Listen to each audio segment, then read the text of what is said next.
Coconut oil and yeast infections, let's talk about it. Okay, so coconut oil is a very common home remedy for yeast infections and bacterial vaginosis, but what does existing scientific research say about it? So the thing about coconut oil is that it contains high amounts of something called GML, or glycerol monolaurate, and GML is sort of like soap. It's a surfactant that breaks up oil and grease. And it's this activity of breaking up lipids that gives it its antimicrobial effect. And some evidence shows that the GML in coconut oil can inhibit the growth of candida, which is the type of fungus that causes a yeast infection when it overgrows in the vaginal microbiome. And it does so without affecting the good or protective bacteria in the vaginal microbiome, which are known as lactobacilli. So GML is really the key ingredient in coconut oil that is effective against candida. But the thing is that GML hasn't been tested in humans, especially not human vaginas. And while coconut oil is partially made up of GML, it has other components as well. On top of that, we don't really know what the effective dose of coconut oil would be for a person dealing with a vaginal infection. And finally, it's also kind of hard to keep high levels of GML in the vagina because the vagina is self-cleaning,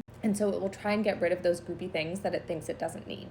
The good news on the scientific front is that there is a research group that's trying to formulate a vaginal cream with varying levels of GML, so we should know more in the future.